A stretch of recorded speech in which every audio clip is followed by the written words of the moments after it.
Olá, eu sou Jaqueline e hoje nós vamos conversar um pouquinho sobre a doença pulmonar obstrutiva crônica. É um tema de extrema relevância, uma doença de importante prevalência e mortalidade associada.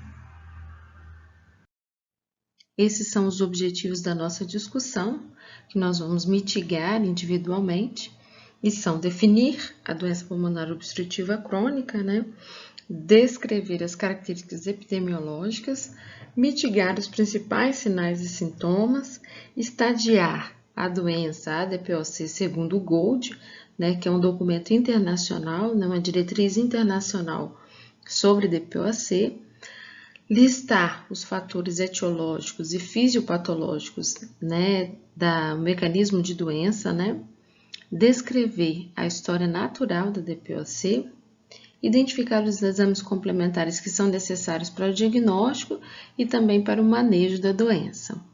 Além disso, para finalizar, nós vamos falar sobre o manejo clínico do paciente, seja no paciente estável, seja nas exacerbações. E por fim, nós vamos finalizar falando só um pouquinho sobre prognóstico.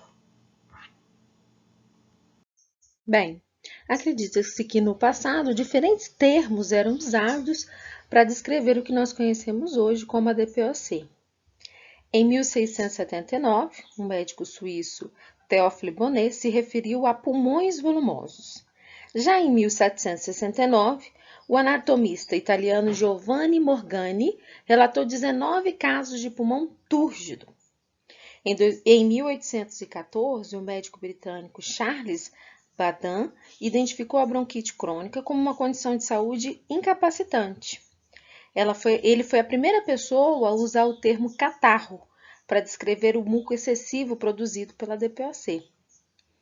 Em 1821, o inventor do estetoscópio, o médico René Laennec, ele reconheceu o enfisema como outro componente da DPOC. O fumo, no início do século XIX, ele não era tão comum. E naquela época, fatores ambientais eram atribuídos como causa da doença, como a poluição do ar e fatores genéticos. Em 1846, John Hutchinson inventou o espirômetro, que posteriormente foi aperfeiçoado pelo Robert Tiffenot. O Tiffenot é o índice hoje que a gente usa, para fazer diagnóstico de DPOC, que é a relação VF1 sobre CVF menor do que 0,7. Esse índice, essa relação, é o índice que a gente chama de Tiffenot. Então, Tiffenot foi o pioneiro na medicina respiratória e ele aperfeiçoou o espirômetro que havia sido desenvolvido pelo John Hutchinson. Em 1959, uma junta de médicos descreveu uma definição e o diagnóstico assim como nós conhecemos hoje de DPOC. Antigamente, a DPOC era referida como uma obstrução crônica do fluxo aéreo e doença pulmonar obstrutiva crônica é um termo mais atual. Em 1965, William Briscoe acredita-se ter sido a primeira pessoa a usar o termo distúrbio pulmonar obstrutivo crônico. Em 1976, Charles Fletcher, ele vinculou o tabagismo à doença DPOC e escreveu um livro chamado A História Natural da Bronquite Crônica e do Enfisema. Fletcher conseguiu relacionar a progressão da doença ao tabagismo ativo e o retardo na progressão à cessação do tabagismo. A oxigenoterapia e a introdução de ventiladores mecânicos foi uma conquista por volta da década de 60. Já nos anos 90, diversos medicamentos foram desenvolvidos a partir de então para fazer tratamento da doença.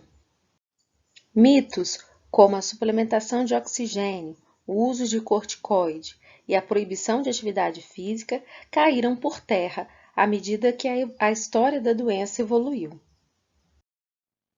A literatura ela define a doença pulmonar obstrutiva crônica como uma doença que é prevenível, tratável, mas não curável.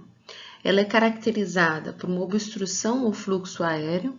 Essa obstrução geralmente ela é progressiva e está associada a uma resposta inflamatória tanto das vias aéreas quanto uma resposta inflamatória sistêmica. A doença ela é desencadeada pela inação de agentes tóxicos, né, sendo o principal o cigarro, mas outros poluentes também estão envolvidos. Em algumas situações, fatores genéticos, né, também podem estar envolvidos no mecanismo de formação, né, de desenvolvimento da doença. Essa obstrução do fluxo aéreo, ela tem reflexos não só no aparelho respiratório, mas também no aparelho cardiovascular. Como nós falamos, ela cursa como uma inflamação sistêmica e por isso vai dar manifestações extrapulmonares, como perda de peso, né? O paciente, comumente numa fase avançada de doença, são pacientes sarcopênicos, vai cursar com complicações infecciosas, com doenças osteomusculares, né, está associado a mais eventos cardiovasculares, como AVC, como doença obstrutiva arterial periférica. Então, são várias implicações que essa inflamação, seja local quanto sistêmica, vai ter no organismo.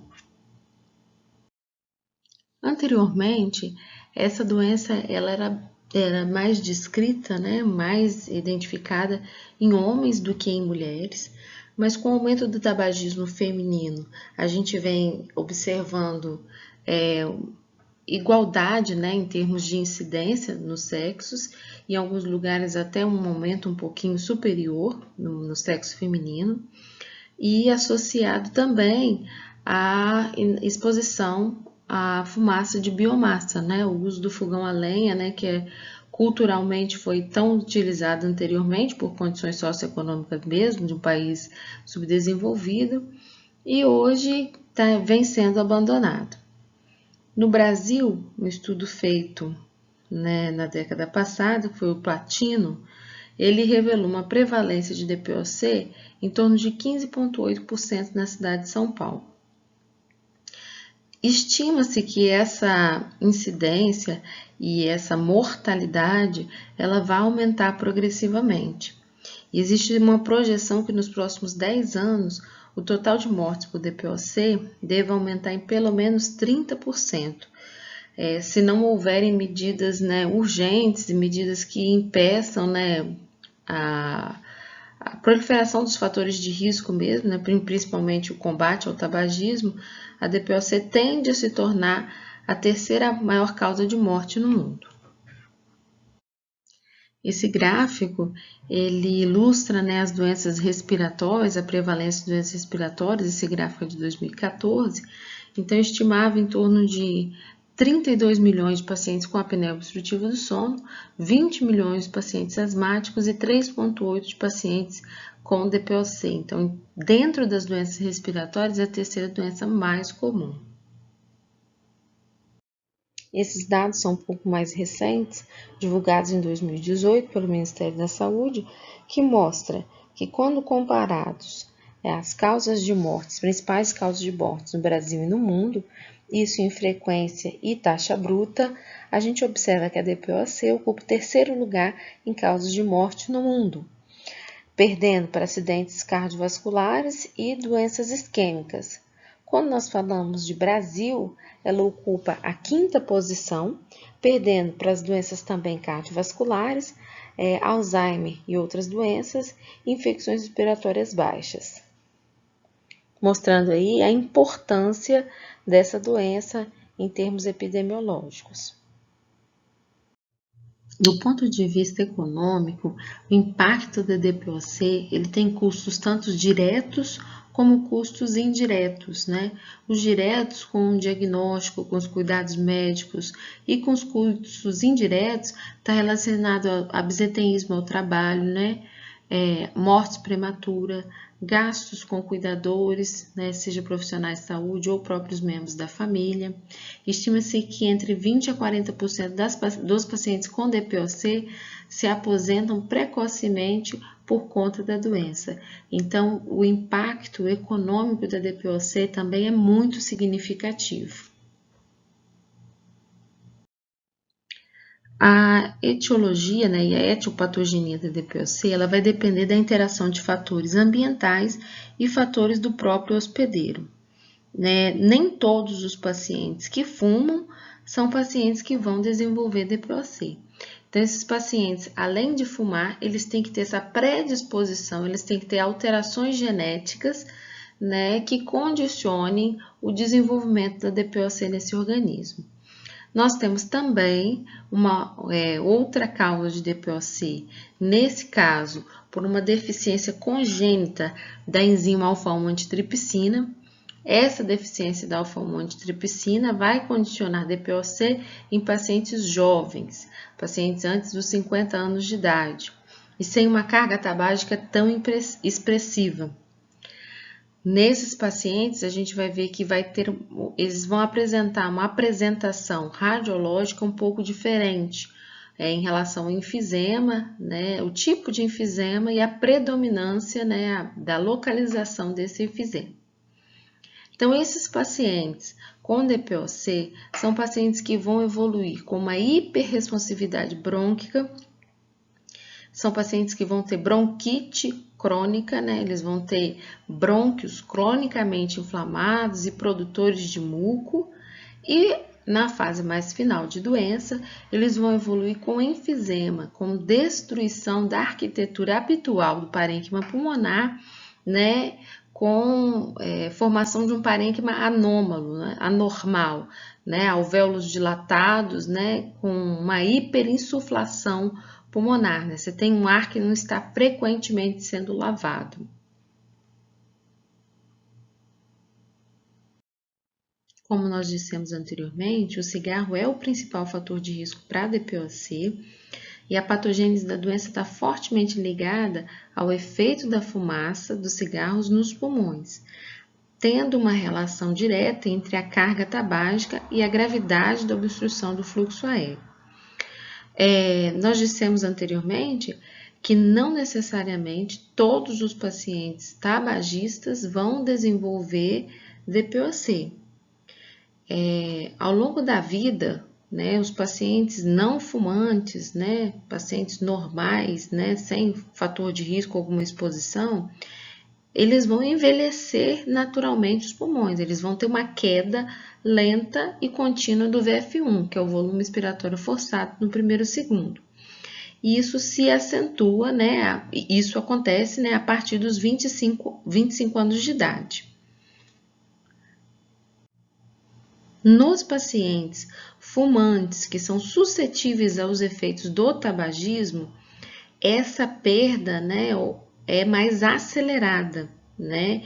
E esses pacientes acabam evoluindo com obstrução ao fluxo aéreo em variados graus e que pode levar à incapacidade e ao óbito. Quando esses pacientes eles interrompem o tabagismo, apesar de não haver uma recuperação da função pulmonar, essa taxa de queda, né, essa taxa de envelhecimento pulmonar, ela volta a ser semelhante dos pacientes não fumantes. Outros tipos de fumo também estão associados ao tabagismo.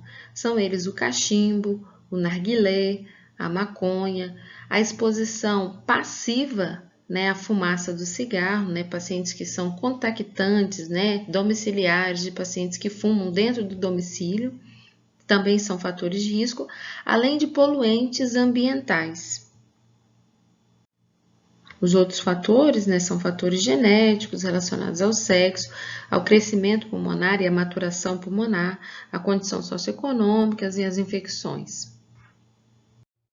Então, esse diagrama aqui do documento do Gold, né, ele fala sobre etiologia, né, e fisiopatologia da doença, e ele parte do princípio, né, que o paciente, né, fatores do hospedeiro, fatores condicionantes predisponentes do hospedeiro, associados a uma história de tabagismo ou exposição a poluentes, isso vai gerar no organismo declínio funcional, um acelerado declínio funcional, como um envelhecimento mais precoce do pulmão, injúria pulmonar, inflamação pulmonar e inflamação sistêmica, E o resultado vai ser alteração das pequenas vias aéreas e o enfisema pulmonar, além da inflamação sistêmica.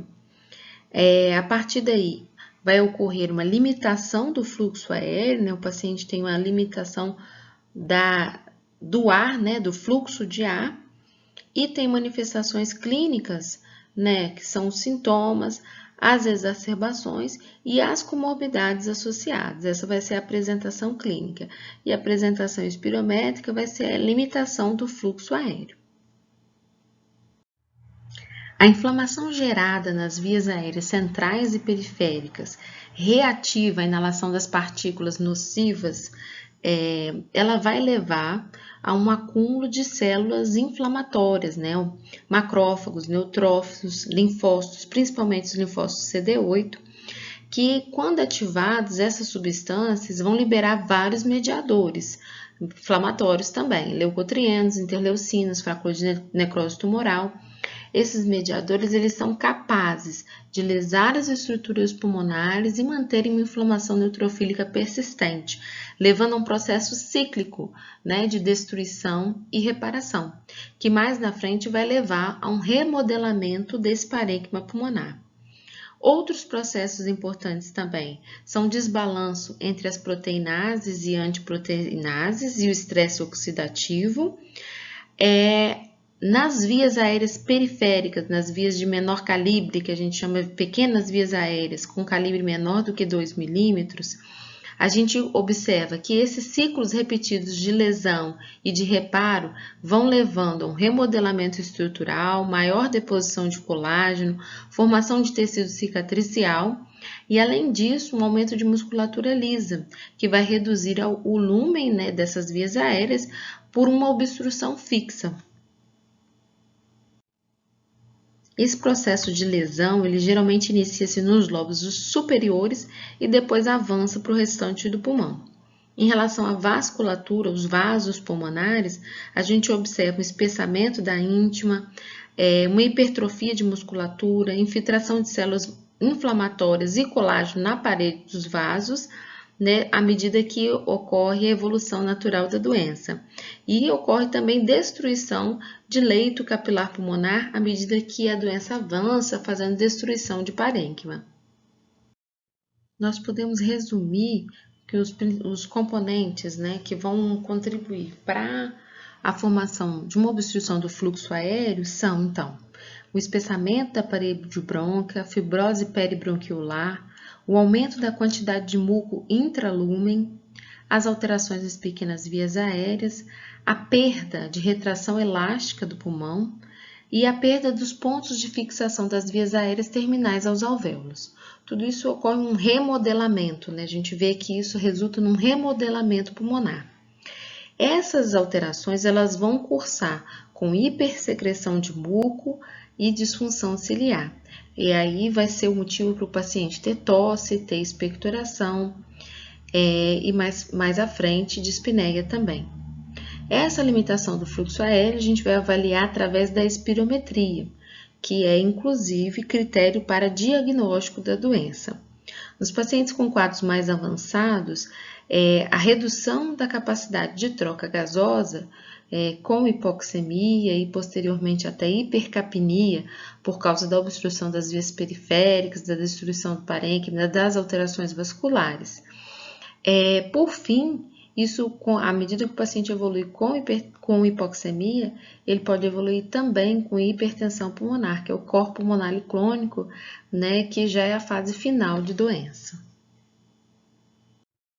Por fim, essa série de eventos, né, vasculares, de remodelamento, pequenas e grandes vias aéreas, vão cursar com as duas apresentações, né, que a gente vai ver na DPOC, que é a bronquite crônica, que são os pacientes que têm brônquios inflamados e são hiperprodutores, né, de muco, e o enfisema, né, que é a destruição, né, da arquitetura habitual do alvéolo, né, a ruptura alveolar, dilatação dos sulcos alveolares com enfisema.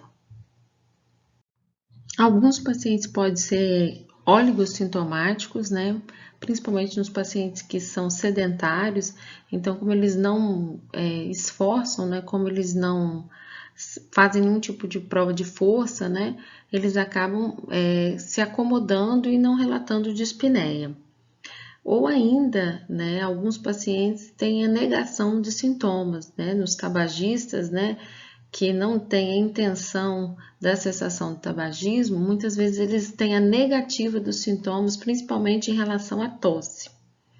Os pacientes sintomáticos crônicos, né, na anamnese, nós vamos interrogar sobre tosse, expectoração, sibilância, dispneia, e vamos lembrar que a dispneia deve ser classificada em relação ao MRC modificado, e aí nós vamos caracterizar o quadro basal do paciente. Por que isso é importante? Porque esse paciente, por motivos diversos, ele pode apresentar exacerbações da doença. Então, essa exacerbação é uma piora do quadro basal do paciente. Como que a gente vai identificar isso? Através da piora da dispneia, ou piora da tosse, ou o escarro do paciente que se torna purulento. Isso, inclusive, vai ser determinante para a gente tratar essa exacerbação, se vai ser necessário um antibiótico ou só o corticoide oral vai ser suficiente. Ainda na amnese, nós vamos interrogar a respeito dos fatores de risco, vamos interrogar sobre diagnósticos concomitantes, né? Pacientes com doença coronariana, transtorno depressivo, transtorno de ansiedade, doença do refluxo, que também é um pode predispor, né, a tosse, osteoporose, sarcopenia, né? E um outro ponto interessante que a gente vai olhar também para poder fazer um diagnóstico é o overlap, né, entre asma e DPOC. E a gente vai ter critérios específicos para isso. Então, o diagnóstico de DPOC, né, quando a gente fala de sinais e sintomas, a gente vai considerar esse diagnóstico nos pacientes que apresentam dispneia, tosse crônica, produção crônica de escarro, com uma história de uma exposição a fatores de risco. Mais na frente, nós vamos ver que esse diagnóstico suspeito a partir da clínica vai ser confirmado através da espirometria. É lembrar que a exposição de gases e partículas inalatórias, principalmente o tabagismo, é a principal causa de DPOC. Esse paciente pode ter ainda sintomas como sibilância e a dor torácica pode estar associada precipitada, né, pela atividade física. Outros sintomas sistêmicos, né, como fadiga crônica, perda de força muscular, né, a sarcopenia, perda de peso, também vão estar associados em fases mais avançadas da doença. A gente sabe também que podem estar associados sintomas de osteoporose. Ainda sobre sinais, né, e sintomas, a gente vai lembrar que a tosse ela deve ser investigada exaustivamente, interrogada exaustivamente ao paciente, há quanto tempo ela acontece, se ela é seca, se ela é com secreção, qual tipo de secreção. Se o paciente é hiperprodutor, né, de muco, a gente tem que lembrar do diagnóstico de bronquiectasia. A gente deve interrogar o paciente se existe algum fator precipitante para essa tosse, se tem algum fator de melhora, se tem algum horário preferencial para essa tosse. E, além da tosse, né, a sibilância, né, as mesmas perguntas em relação à tosse, a gente vai falar em relação à sibilância, em relação à dor torácica, interrogar se aconteceu hemoptise, se o paciente tiver algum evento de hemoptise, para a gente pensar nos diagnósticos diferenciais, né, porque a hemoptise ela não é causada pela DPOC, ela pode ser resultado de bronquiectasia, de neoplasia, de embolia pulmonar, né? Então, isso vai ser considerado. A gente vai avaliar se o paciente está com perda de peso, não está, se está tendo febre, não está, para pensar em outros diagnósticos. Mas a gente vai lembrar que a dispneia, ela costuma ser o sintoma mais importante e de maior impacto na qualidade de vida do paciente. Muitas vezes o paciente não vai descrever como uma falta de ar, às vezes ele vai descansar ele vai referir como sendo um cansaço. Geralmente, né, ela vai ser de intensidade, essa dispneia ela vai ser de intensidade progressiva, né, à medida que o paciente se esforça, né, mais, e ela alivia com o repouso. às vezes o paciente, como eu falei, vai relatar só um cansaço. E se você interrogar sobre falta de ar, ele vai negar. Se o paciente tiver uma piora aguda dessa falta de ar, como a gente falou, a gente tem que pensar em diagnósticos diferenciais. Pode ser só uma exacerbação da doença, mas pode ser uma pneumonia, pode ser uma embolia, pode ser um outro evento ocorrendo nesse momento. A gente vai lembrar que na dispneia a gente vai avaliar tudo, o caráter da dispneia, a intensidade, né, se tem algum tipo de atividade que ela não acontece. Então, às vezes o paciente fala, olha, a falta de ar, ela aparece quando eu fico nervoso. Então, nós vamos, existe uma baixa probabilidade de que essa dispneia esteja sendo causada pela DPOC. Pode ser até agravada, mas causada provavelmente não. Às vezes o paciente ele vai negar a dispneia porque ele praticamente não se esforça. A gente pergunta ao paciente, quando o senhor sobe um morro, uma escada, o senhor se cansa? E o paciente pode até negar porque ele não faz nenhum tipo de exercício, ele fica completamente sedentário, né? Só pega elevador, anda só até no estacionamento, até no carro de casa, então pacientes que não fazem esforço. Em relação à dispneia, a gente vai lembrar que ela deve ser classificada de acordo com o MRC modificado, para que a gente tenha uma padronização dessa dispneia. Então, o paciente que vai relatar dispneia somente para atividades físicas esportivas, para atividades, exercícios intensos, a gente vai classificar como uma dispneia grau 0 em 4. Grau 1 em 4. Quando esse paciente sobe escada, né, ou ladeiras, né, pacientes que vão fazer aclives, né, dispneia grau 1 em 4.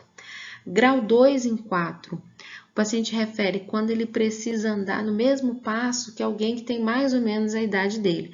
Isso não é uma referência difícil, porque outra pessoa pode ter doença ou não, isso se considerasse que a pessoa ao lado dele estivesse saudável. A gente vai usar uma outra referência, que é uma dispneia para distâncias maiores do que 100 metros.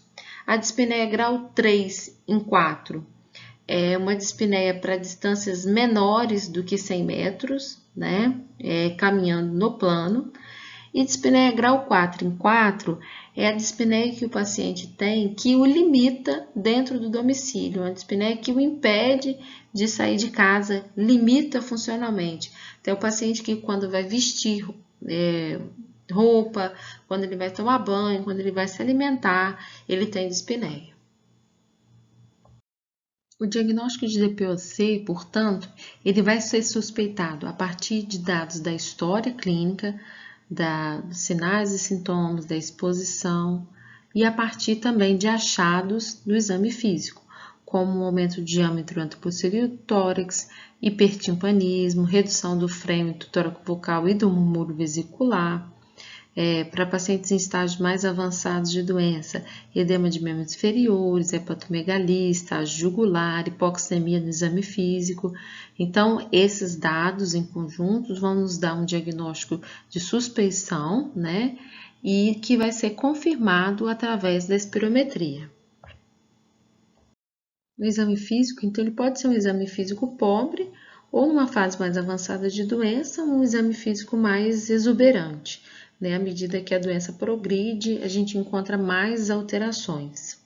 Né? A gente pode encontrar já na inspeção um tórax enfisematoso, né? O diâmetro anteposterior do tórax aumentado, uma redução, né, de expansão pulmonar, a hipersonoridade e percussão, redução de frêmito tóraco-vocal, murmúrio vesicular também diminuído. O paciente pode apresentar taquipneia, uma respiração com lábios semicerrados, utilização de musculatura acessória, principalmente se ele estiver exacerbado, ele pode, no exame físico, na inspeção dinâmica, né, a gente já pode observar sinais de esforço e de até insuficiência respiratória.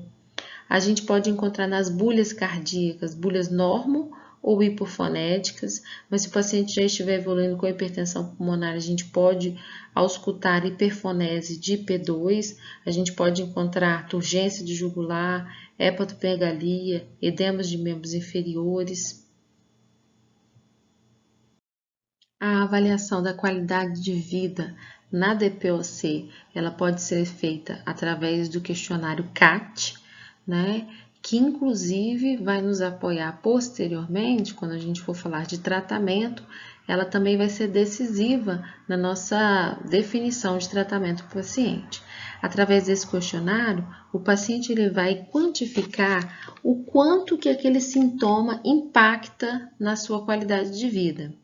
E aí a gente vai avaliar tosse, a gente vai avaliar expectoração, dor no peito, dispneia, limitação para as atividades, né, a confiança do paciente, né, a segurança em sair do seu domicílio em relação à doença, a qualidade do sono que ele tem e a disposição para o desenvolvimento das atividades diárias. Isso vai ser pontuado, cada item desse vai ser pontuado de 0 a 5 e esse valor de pontuação vai nos ajudar a dizer até onde a doença está limitando funcionalmente esse paciente. Então, a gente pode definir a história natural da doença, da DPOC, né? A história natural é o curso da doença sem que haja uma intervenção médica, né? Sem que haja uma intervenção de tratamento que mude o curso, a evolução. Então, a gente pode definir como uma doença respiratória, né, e sistêmica, progressiva. O paciente geralmente inicia com tosse, dispneia, produção de escarro, depois de uma exposição prolongada a fatores de risco. Nas fases iniciais, os pacientes eles são pouco sintomáticos e à medida que a doença progride, os sintomas começam a se tornar intermitente e depois permanente. Durante o curso da doença vão acontecer exacerbações que podem ser infecciosas ou não, né? Muitas vezes a exacerbação é o momento até do diagnóstico de DPOC, como a gente falou, em torno de 15 a 20% dos pacientes fumantes vão ter DPOC e algumas vezes esse diagnóstico vai vir a partir de uma exacerbação. O paciente vem com esses sintomas, vai se adaptando, até que em algum momento ele tem uma piora aguda desse quadro e procura o atendimento médico. Então, à medida que a doença vai passando, os sintomas vão se tornando permanentes, progressivos, piores, levando uma dispneia que o paciente vai limitá-lo funcionalmente até o repouso, ocorre um declínio funcional progressivo, piora da qualidade de vida e esse paciente pode evoluir com óbito e o óbito está principalmente associado à exacerbação e a comorbidades associadas. Essa ilustração é uma ilustração clássica, né, nos livros de medicina, em que mostra os dois padrões, né, dos pacientes com doença pulmonar obstrutiva crônica. O paciente enfisematoso, que é o chamado soprador rosado, e o paciente com padrão de bronquite crônica, que é o paciente pletórico cianótico. Que diferenças que a gente vê nesses pacientes? Quando a gente fala dos pacientes enfisematosos, que é o pink puff, ele é o chamado soprador rosado. É o paciente que se caracteriza por fenômenos obstrutivos, né? O paciente geralmente é magro, idoso, longilíneo, ele não tem cianose, ele tem uma dispneia precoce, progressiva e grave, sem tosse. Ele tem uma hipersonalidade difusa no exame físico, um frêmio tóraco-vocal reduzido, murmúrios difusamente reduzidos, sem ruídos adventícios. Já o paciente bronquítico, né, é o blue bloater, é o pletórico cianótico. Ele é caracterizado por mais inflamação.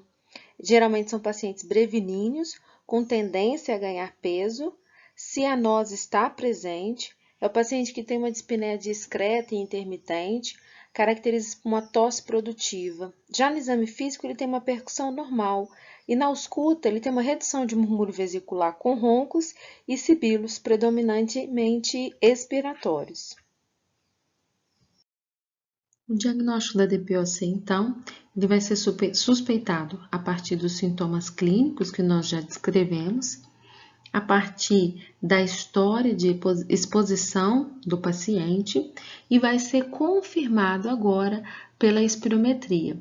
O GOLD, né, como falamos anteriormente, que é o documento que é uma diretriz internacional a respeito da DPOC, ele taxa, né, como definição de DPOC uma relação VF1, que é o volume expiratório forçado primeiro e segundo, sobre a capacidade vital forçada do paciente menor do que 70% após broncodilatador. Isso vai confirmar a presença de limitação do fluxo aéreo e então confirmar esse nosso diagnóstico de DPOC. Nós vamos lembrar que o VF1 após broncodilatador, ele, quando analisado isoladamente, ele pode ser utilizado para estagiar a doença, né? O estágio da doença, classificando em GOLD 1, 2, 3 e 4. E esse VF1, ele vai ter uma velocidade de redução anual que é inclusive marcador prognóstico nesses pacientes. Além do VF1, outros marcadores prognósticos podem ser utilizados, como o estado nutricional, a intensidade da dispneia pela escala do MRC e a capacidade funcional do paciente. A espirometria, portanto, ela é determinante, né, no diagnóstico e na classificação da doença. E vamos lembrar que o teste, a prova broncodilatadora, né, ao salbutamol, ela pode ser positiva ou não, mas uma resposta negativa, uma prova broncodilatadora negativa, não significa que o paciente não vai responder ao tratamento broncodilatador. A classificação trazida anteriormente pelo GOLD, que classificava o paciente em GOLD 1, 2, 3 e 4, conforme a espirometria, recentemente foi substituída por uma classificação mais ampla, que classificou os pacientes em A, B, C e D, e incluiu não só agora a espirometria, mas também o comportamento da doença. A quantidade de exacerbações que o paciente apresenta e também a qualidade de vida desse paciente, né, e a limitação funcional apresentada pela doença. Então, essa classificação que classificava o paciente 1, 2, 3 e 4, ela foi substituída por uma classificação mais ampla, porque a gente sabe que a gravidade da espirometria não corresponde à gravidade clínica. Então, a necessidade de ampliar essa forma de classificar o paciente de forma a englobar mais fatores. Outros exames complementares muito úteis, né, no segmento do paciente com DPOC são a gasometria arterial, que ela vai estar indicada em todo paciente que apresentar em ar ambiente uma saturação menor ou igual a 90% no oxímetro de pulso, né? E deve ser realizada também nos pacientes que estão exacerbados e que essa exacerbação motivou a procura de um serviço de urgência. A radiografia de tórax, ela não é diagnóstica, mas ela é muito útil porque ela já pode dar sinais da doença, né, da hiperinsuflação pulmonar, um aumento do diâmetro anteroposterior do tórax, né, uma rarefação da trama broncovascular, né, rebaixamento, né, retificação de diafragmas, aumento de espaços intercostais, a própria hiperinsuflação pulmonar, né, um campo pulmonar mais aumentado, um aumento de silhueta cardíaca, né, com aquele coração em gota, né, o coração verticalizado, são dados que a radiografia de tórax nos dão, né, e nos apoiam no diagnóstico. Algumas vezes a gente não consegue fazer espirometria do paciente por limitações de entendimento, né? Às vezes o paciente é esquizofrênico, é surdo, é demenciado, é muito idoso. Então, às vezes a gente não consegue fazer o diagnóstico espirométrico do paciente. Então, a gente vai somando os achados que a gente encontra em outros exames complementares. A tomografia de tórax ela vai estar indicada nos pacientes em que houver uma dúvida diagnóstica ou houver um preparo cirúrgico, por exemplo, para uma cirurgia redutora de volume ou um tratamento de bolhas, né, de bolectomia pulmonar, né, bolectomia, né, dos pacientes com enfisema, né, então a tomografia vai ter essa utilidade e também a depender, né, da história tabágica do paciente, pacientes com mais de 50 anos de idade, com uma carga tabágica acima de 20 anos, entre 50 e 70 anos de idade, carga tabágica acima de 20 anos, esses pacientes, né, alguns consensos já orientam fazer um rastreio de neoplasia de pulmão.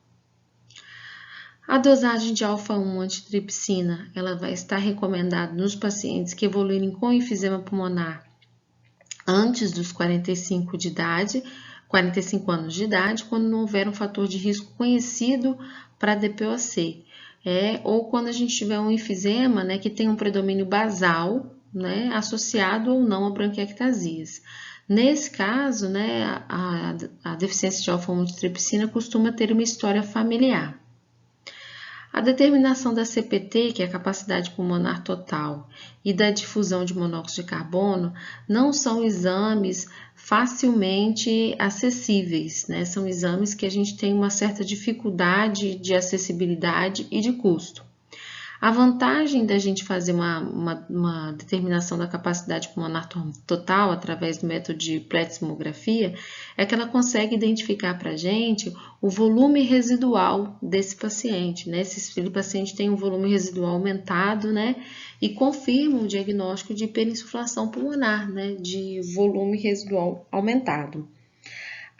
O teste de capacidade de difusão do monóxido de carbono também ele é útil para a gente fazer até um diagnóstico diferencial de asma, né? Às vezes o paciente tem sintomas e a gente tem dúvidas se o paciente tem asma ou tem DPOC, né? Na difusão, o paciente asmático vai ter uma difusão aumentada, enquanto que na DPOC esse paciente vai ter uma difusão reduzida.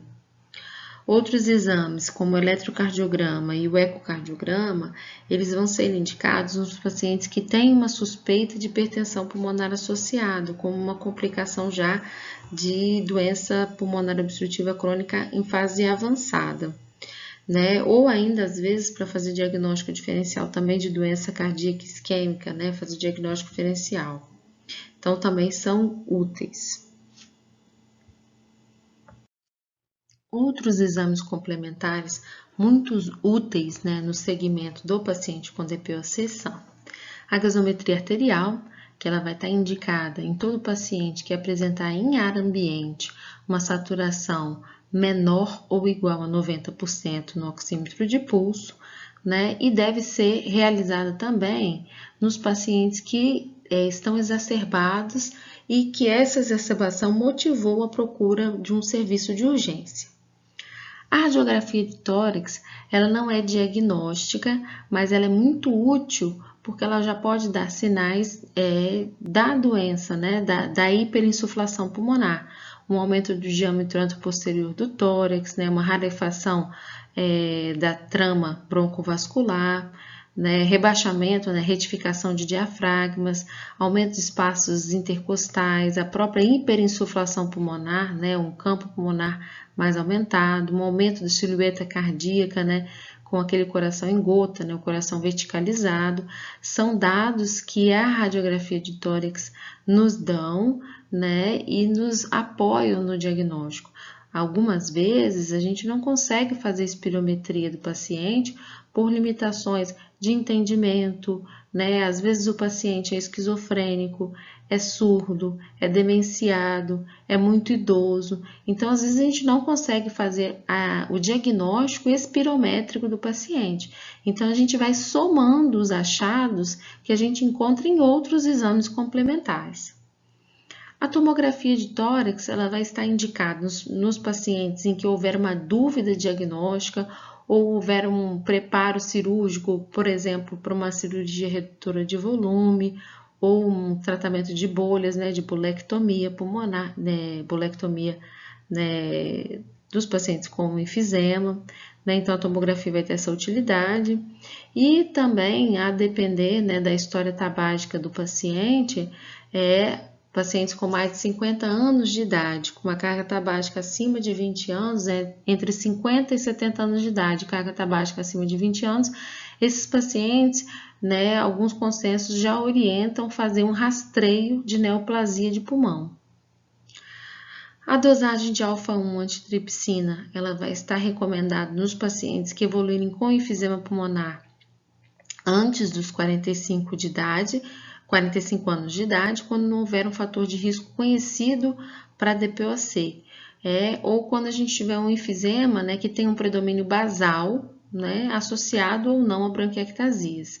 Nesse caso, né, a deficiência de alfa-1-antitripsina costuma ter uma história familiar. A determinação da CPT, que é a capacidade pulmonar total, e da difusão de monóxido de carbono não são exames facilmente acessíveis, né? São exames que a gente tem uma certa dificuldade de acessibilidade e de custo.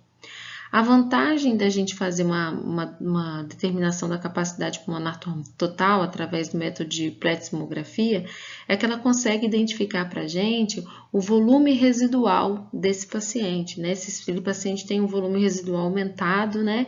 E confirma o diagnóstico de hiperinsuflação pulmonar, né? De volume residual aumentado. O teste de capacidade de difusão do monóxido de carbono também ele é útil para a gente fazer até um diagnóstico diferencial de asma, né? Às vezes o paciente tem sintomas e a gente tem dúvidas se o paciente tem asma ou tem DPOC, né? Na difusão, o paciente asmático vai ter uma difusão aumentada, enquanto que na DPOC esse paciente vai ter uma difusão reduzida. Outros exames, como o eletrocardiograma e o ecocardiograma, eles vão ser indicados nos pacientes que têm uma suspeita de hipertensão pulmonar associada, como uma complicação já de doença pulmonar obstrutiva crônica em fase avançada, né? Ou ainda, às vezes, para fazer diagnóstico diferencial também de doença cardíaca isquêmica, né? Fazer diagnóstico diferencial. Então, também são úteis. Antes de abordar o tratamento, nós vamos precisar classificar esse paciente conforme a gravidade nos estágios do GOLD, em A, B, C e D. Nós falamos que anteriormente a classificação era feita puramente espirométrica e a gente sabe que não existe uma correlação direta entre gravidade espirométrica e a gravidade clínica do paciente, por isso a necessidade de uma classificação mais ampla. Então, o diagnóstico já foi confirmado, a obstrução de fluxo aéreo já foi confirmada através da espirometria, mas nós vamos utilizar outros critérios mais amplos, que é para a gente avaliar qual o impacto que a DPOC está tendo na vida do paciente. E aí, nós vamos tratar, objetivando tanto o alívio de sintomas, melhora da qualidade de vida, como redução do risco futuro. Então, nós vamos classificar como GOLD A o paciente que tiver um grau de dispneia de MRC modificado entre 0 e 1 e um questionário de qualidade de vida menor do que 1 e tiver nenhuma ou uma exacerbação que não precisou de internação hospitalar. Então, esse paciente é o paciente classificado como mais leve. É um paciente que tem pouco impacto na qualidade de vida, é um paciente que tem pouca dispneia e é um paciente que não exacerba ou exacerbador muito pouco frequente. Nós vamos classificar como GOLD B o paciente que tem um maior impacto na qualidade de vida através do questionário do CAT, com maior ou igual a 10 pontos, e tem uma dispneia graduada em maior ou igual a 2. O paciente GOLD C vai ser o paciente que, apesar de ter uma dispneia mais leve, né, entre 0 e 1, o menor impacto na qualidade de vida, é um paciente que foi mais exacerbador, ou ele teve mais de 2 exacerbações no ano, 2 ou mais, ou essa exacerbação precisou de uma internação hospitalar. Então, essa exacerbação vai ser determinante para elevar o grau de gravidade desse paciente. E por último, o GOLD D é o paciente mais grave que nós vamos classificar, é um paciente que tem muito impacto na qualidade de vida, tem uma dispneia importante e ele é exacerbador frequente ou exacerbou uma vez com necessidade de internação hospitalar. Essa classificação do GOLD vai ser útil, né, para que a gente possa guiar o nosso tratamento. O tratamento da DPOC, como já foi dito, ele vai objetivar redução de sintomas, né, e melhora da qualidade de vida, melhora de tolerância ao exercício e redução do risco futuro, né, que vai ser a prevenção da progressão da doença, prevenção e tratamento das exacerbações e redução da mortalidade. O tratamento ele vai incluir medidas tanto farmacológicas quanto medidas não farmacológicas, além de cuidados nutricionais e imunização. O tratamento ele pode ser dividido em medidas gerais, medidas farmacológicas objetivando a bronquodilatação e também um tratamento cirúrgico, que vai ser o tratamento de última linha para os pacientes, né? O paciente que não tem resposta às outras medidas.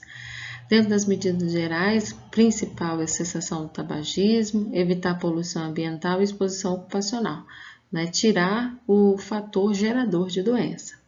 A reabilitação respiratória está indicada aos pacientes GOLD B, C e D e atividade física para os pacientes GOLD A. Na verdade, todos os pacientes eles devem fazer atividade física proporcional à sua tolerância. A imunização está recomendada com vacinação anti-influenza anualmente e a antipneumocócica tanto a 13 quanto a 23. A ênfase na identificação e tratamento das comorbidades é fundamental porque elas incrementam muito a mortalidade no paciente. Perda ponderal nos pacientes obesos, a suplementação de oxigênio quando indicado para os pacientes com PO2 menor que 55 e saturação menor que 88, o suporte nutricional, principalmente para aqueles pacientes que estão desnutridos, né, na tentativa de melhorar a força muscular, melhorar o estado nutricional. O suporte ventilatório vai estar indicado nas exacerbações, principalmente, e cuidados paliativos devem ser implementados sempre que se observados que já está em última linha de tratamento sem melhora. O paciente que não tem perspectiva de recuperação é o paciente que pelo CRM deve ser abordado o paciente e família quanto a evitar distanásia nesses pacientes. Em relação ao tratamento farmacológico, os broncodilatadores, que nós vamos citar, broncodilatadores beta-2 agonistas adrenérgicos, os anticolinérgicos, os inibidores de fosfodiesterase que vão ter ação anti-inflamatória, os mucolíticos que vão facilitar a saída do muco, evitando infecção secundária por acúmulo de muco, os antibióticos, no caso vai ser a azitromicina, com efeito imunomodulador, e a metilxantina, que também é a terapia de segunda linha, para alguns pacientes específicos. Lembrando que a teofilina ela tem um nível de toxicidade, limiar de toxicidade é muito próximo da dose terapêutica. Nas exacerbações serão usados mantidos medicamentos de manutenção e associados corticoides sistêmicos com ou sem antibiótico associado. O antibiótico vai estar indicado nos pacientes com purulência de escarro, febre, aí vai ser avaliado individualmente. A reposição de alfa-1 antitripsina vai estar indicada nos pacientes que desenvolverem DPOC por sua deficiência.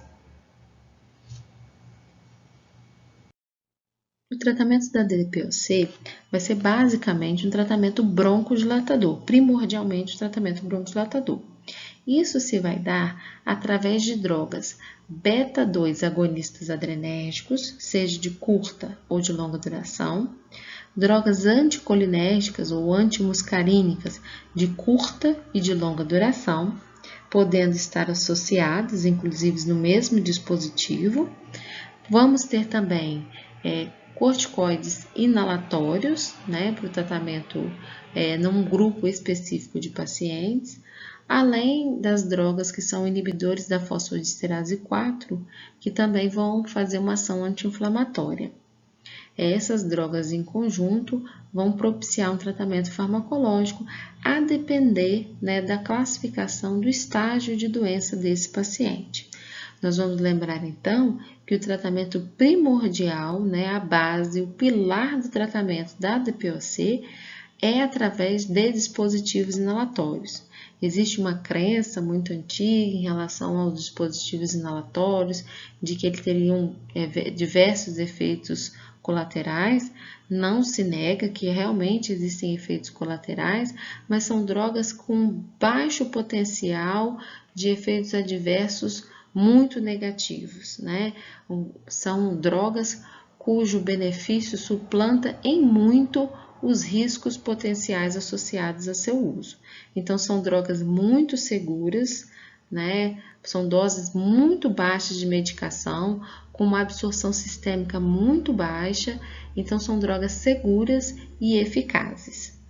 Dentro do grupo, né, de beta-agonistas adrenérgicos de curta duração, nós temos o salbutamol, né, e o fenoterol. No grupo de longa duração, nós temos o formoterol, o salmeterol, o indacaterol e o olodaterol. Quando a gente fala em drogas de longa duração, a gente fala de drogas que têm duração em torno de 12 horas. As drogas que têm duração de 24 horas a gente chama de ultralonga duração. Os anticolinérgicos de curta duração vai ser representado pelo ipratrópio, né, cuja duração dura em torno de 6 a 8 horas, semelhante também aos beta-agonistas, né, de curta duração, que vai ser de 4, 6 até 12 horas de ação, mas são uma duração mais curta, menor do que 12 horas. Nos anticolinérgicos de longa duração, nós temos o glicopirrônio, o tiotrópio e o umeclidínio, sendo todos esses considerados de ultra longa duração. A gente pode ter essas drogas de curta duração combinadas. Então, essas drogas de curta duração, elas vão ter a sua indicação principal na exacerbação, para tirar o paciente do sintoma agudo. E as drogas de longa duração são as drogas que vão ter um efeito a longo prazo, né? Uma broncodilatação a longo prazo, um efeito anti-inflamatório a longo prazo, né? E vão produzir aquele resultado que a gente quer de redução de risco futuro. Elas vão reduzir as exacerbações, então elas são as drogas para a manutenção da doença, enquanto que as drogas de curta duração vão ser as drogas para o momento das exacerbações, das crises. Esses broncodilatadores de longa duração, que são os beta-2 agonistas adrenérgicos e os anticolinérgicos, eles podem vir combinados num único dispositivo. Então, a gente tem o dispositivo com formoterol aclidínio, formoterol glicopirrônio, indacaterol glicopirrônio, vilanterol umeclidínio e o olodaterol tiotrópio. Então, são drogas, né, como eu falei, de longa ou ultralonga duração. As drogas, né, beta-2 agonistas adrenérgicos, elas podem vir combinadas também com corticoide inalado, um corticoide inalatório.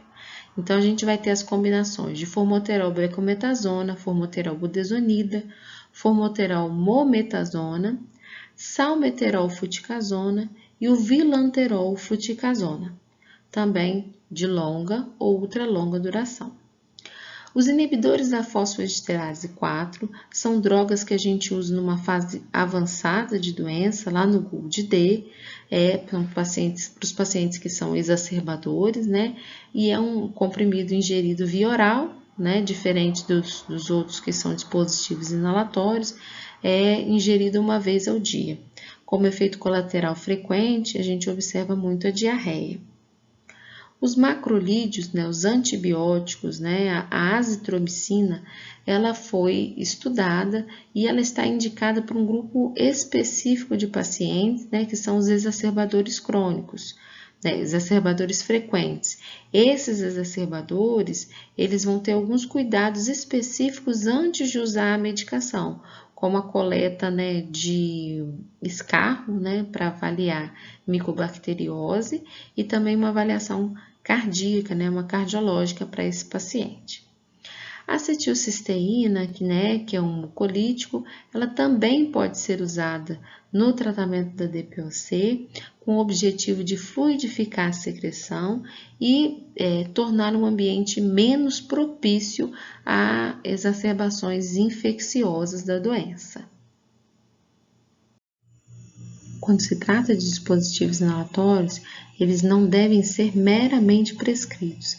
É importantíssimo, é fundamental salientar que os dispositivos inalatórios devem ser ensinados ao paciente e durante as consultas, o paciente deve ser solicitado a repetir a técnica inalatória com o intuito de identificar eventuais possíveis erros que possam estar sendo cometidos né, prejudicando a dispensação da medicação e, obviamente, o efeito e melhora do paciente.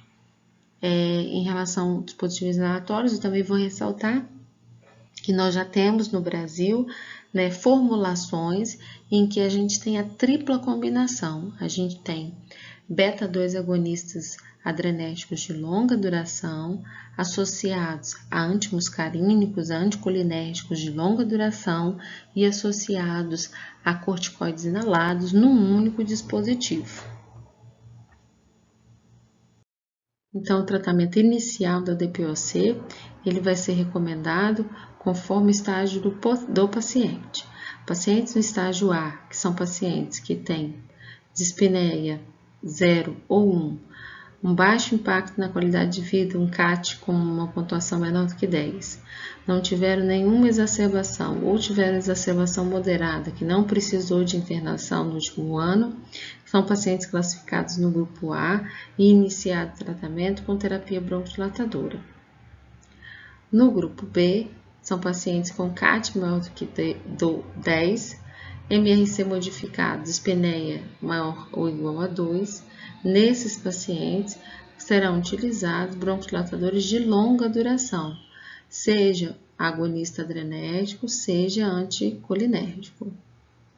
Já no grupo C, que são os pacientes que tiveram mais de 2 exacerbações no último ano, ou uma exacerbação que necessitou de internação, mas são pacientes com CAT menor do que 10 e MRC de 0 a 1, pacientes está indicado o uso de anticolinérgicos de longa duração.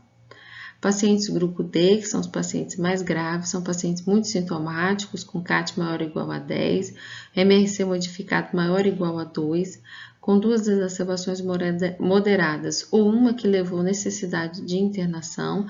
Esses pacientes devem usar ou um anticolinérgico ou ainda uma associação de LABA e LAMA, né, que é um antimuscarínico com um beta-2 agonista adrenérgico, ou ainda a indicação de corticoides inalatórios associados, se esse paciente apresentar um VF1 menor do que 50%. Então, esse paciente pode usar a combinação de corticoide inalado mais um LABA.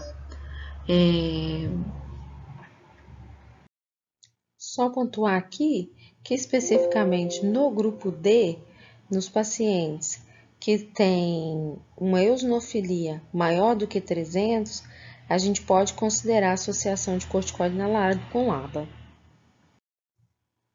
Essa é a tabela de tratamento proposta pela Sociedade Brasileira de Pneumologia. O primeiro grupo é o grupo de não exacerbadores, pacientes leves, com uma escala de dispneia 0 a 1, DMRC modificado. São pouco sintomáticos, com questionário de qualidade de vida menor do que 10 pontos e tem uma espirometria boa, com VF1 maior ou igual a 80%. Esses pacientes podem ser tratados com uma monoterapia bronquidilatadora, com beta-2 agonista adrenérgico ou um anticolinérgico de longa duração. Já no segundo grupo, né, que seriam os pacientes que são classificados em moderado ou graves, que têm sintomas mais significantes, com CAT maior do que 10, mas tem uma espirometria entre 80 e 50 e entre 30 e 50, ainda podem ser tratados com uma monoterapia, mas nesses pacientes já deve ser considerada uma dupla terapia bronquidilatadora fixa. Esses pacientes moderados ou graves. Nos pacientes muito graves, são os pacientes que têm MRC de 4, né, uma dispneia mais significativa, com CAT maior do que 10, mas tem uma espirometria muito ruim, com VF1 menor do que 30%. Nesses pacientes, a dupla terapia bronquidilatadora, ela é uma regra. O outro grupo são o grupo dos exacerbadores frequentes. Nesse grupo, a gente vai incluir, ainda que o paciente seja pouco sintomático, ele vai receber uma dupla terapia, seja com LABA-LAMA, seja com LABA corticoide inalado, ou ainda monoterapia com LAMA. A terapia tríplice está reservada para os pacientes com quadro grave ou muito grave, né? De acordo com a dispneia e de acordo com a espirometria. Se o paciente tiver um perfil de bronquite crônica, pode ser associado ronfromilaste ou ainda considerar macrolídeo ou N-acetilcisteína. Em relação ao diagnóstico diferencial, a asma é a doença que mais leva a confusão diagnóstica, isso porque alguns asmáticos também são fumantes e podem evoluir com remodelamento brônquio e ter uma obstrução fixa ao fluxo aéreo e causar uma dúvida diagnóstica. A boa resposta ao corticoide inalatório desses indivíduos sugere diagnóstico de asma e é importante salientar que os diagnósticos, a base dos tratamentos é divergente entre DPOC e asma. Bronquiectasia deve ser levantada a suspeita quando houver excessiva produção de muco, e o diagnóstico é feito através de tomografia de alta resolução e ela pode coexistir com a DPOC. Tuberculose, em razão da alta prevalência no Brasil, pacientes tossidores crônicos, recomenda-se a pesquisa de diagnóstico de tuberculose. Insuficiência cardíaca congestiva vai ser suspeitada quando houver estertores finos, radiografia de tórax com aumento de área cardíaca, edema pulmonar, alterações eletrocardiográficas e a espirometria, na verdade, ela mostra um distúrbio restritivo, sem obstrução. Então, isso favorece ao diagnóstico diferencial. Com a piora progressiva da doença, os cuidados paliativos, eles devem ser ofertados à medida que já foram instituídas todas as alternativas possíveis de tratamento e a doença, nesse momento, assume um caráter de terminalidade. Nesse momento, deve ser objetivado alívio dos sintomas, do sofrimento do paciente, físico, psicossocial e espiritual. Os pacientes e os familiares devem ser conscientizados a respeito da gravidade da doença e é importante para que eles tenham tempo hábil para se posicionar quanto a eventual necessidade de suporte invasivo. E nesse momento entra a diretiva antecipada de vontade, que tem uma resolução no CFM, e, além disso, o próprio Código de Ética Médica, no seu capítulo 5, parágrafo único, ele coloca como um dever do médico assistente informar ao paciente e à família, o momento em que a doença se tornou incurável e terminal. Então, o médico deve ofertar suporte paliativo, objetivando alívio de sofrimento. Sempre que possível e acessível, o suporte nutricional deve ser ofertado aos pacientes. Pacientes com obesidade devem ser incentivados à perda de peso, já que a obesidade ela cursa com aumento do trabalho respiratório por uma restrição ventilatória. Já os pacientes desnutridos devem ser orientados em relação à nutrição também, ganho de peso, pois à medida que o paciente aumenta o esforço respiratório, ele também aumenta o consumo energético e vira um ciclo vicioso de perda de peso. Lembrando que a principal causa de exacerbação do DPOC são as infecções, as imunizações elas são fundamentais no acompanhamento da doença. Então, as vacinas antipneumocócicas, seja a pneumo 13 e a B23, estão recomendadas a todos os pacientes acima de 65 anos, antes dessa idade nos pacientes pneumopatas e cardiopatas. A oxigenoterapia suplementar, ela deve ser ofertada, objetivando manter uma saturação periférica de oxigênio maior ou igual a 90%. Deve ser reavaliada de 60 a 90 dias a partir da sua instituição.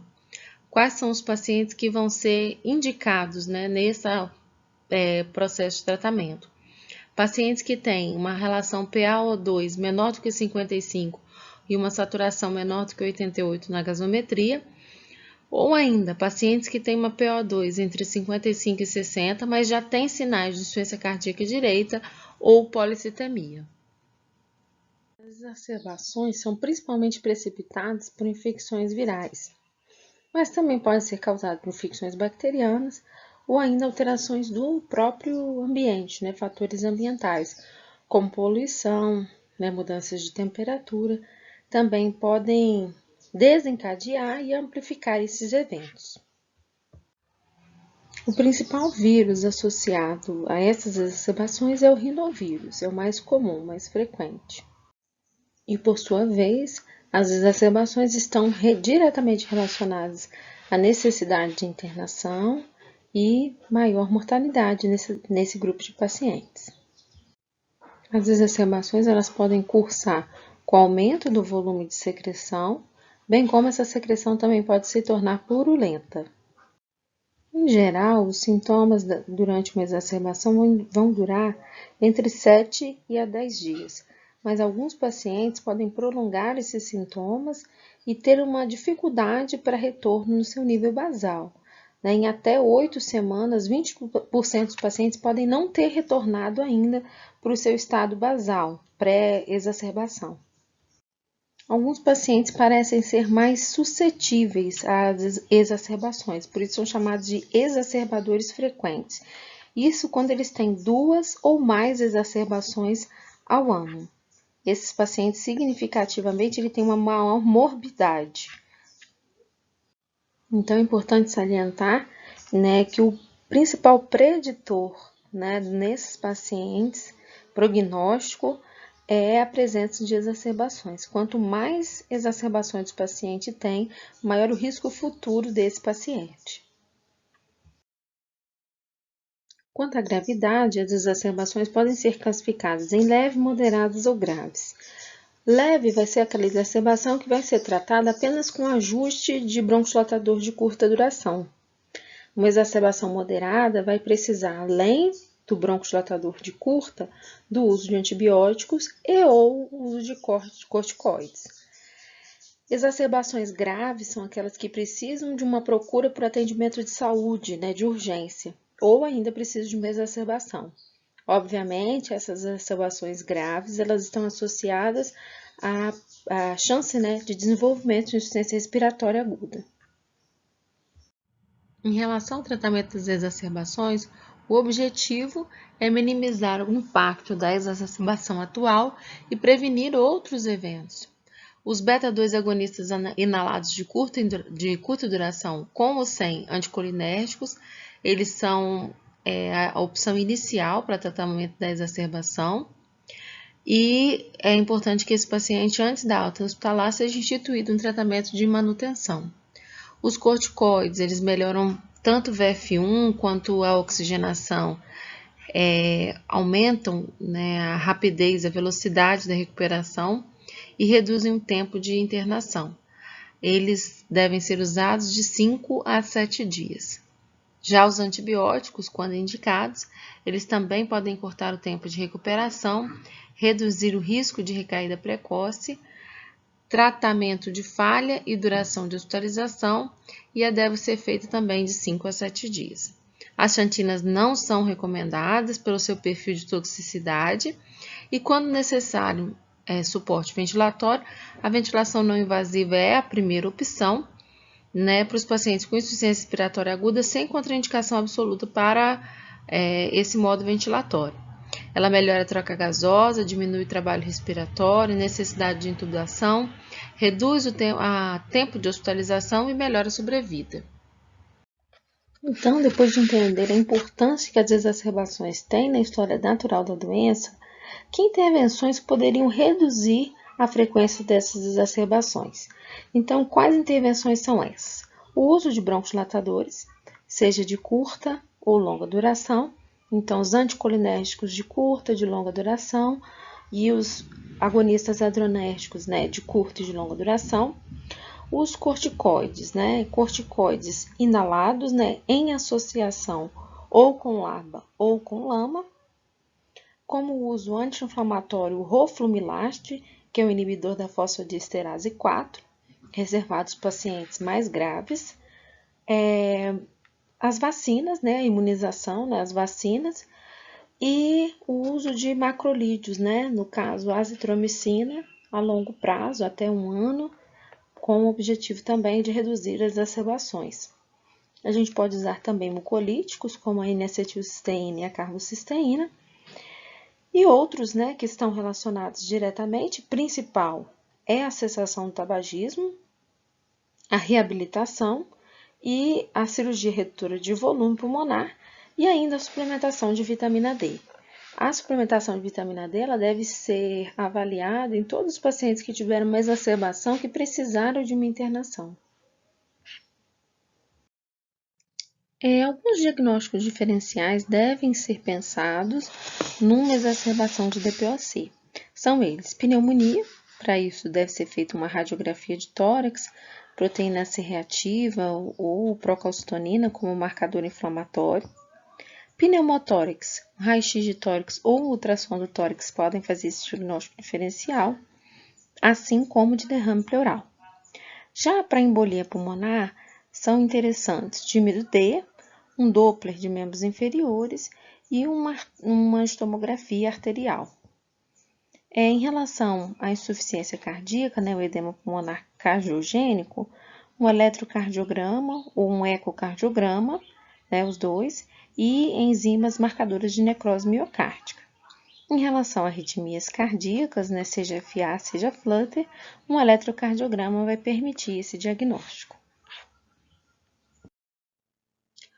Bom, em relação ao prognóstico, a gente sabe que o prognóstico ele vai ser variável, vai depender de vários fatores, que incluem predisposição genética, exposições ambientais, comorbidades e exacerbações.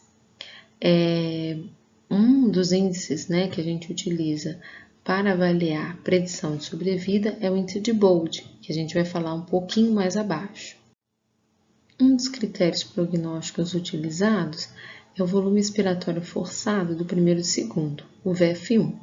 Pacientes com VF1 mais altos, eles têm se mostrado com menor risco de exacerbação da DPOC. Mas além do VF1, nós temos outros critérios, como o peso, pacientes com baixo peso, desnutridos, sarcopênicos, têm um prognóstico mais desfavorável. O teste de caminhada de 6 minutos, a distância percorrida nesse teste de caminhada de 6 minutos, o grau de dispneia do paciente com as atividades físicas, além de outros, que é o índice de massa corpórea, dispneia, que é o que a gente vai ver no critério de Bold. Um critério utilizado mais recentemente é o critério Codex, que ele inclui as comorbidades também como avaliação como definidores de prognóstico do paciente. E, considerando-se uma avaliação mais ampla, ele tem se mostrado superior ao índice de Bold na avaliação prognóstica. Exacerbações com insuficiência respiratória e com necessidade de intubação, obviamente, são marcadores de prognóstico também desfavorável. O índice de Bold, ele é utilizado como prognóstico, tem fácil aplicabilidade. Ele avalia a sobrevida dos pacientes em 4 anos a partir de 4 critérios. O VF1, a distância caminhada em 6 minutos, o grau de dispneia pelo MRC modificado e índice de massa corpórea.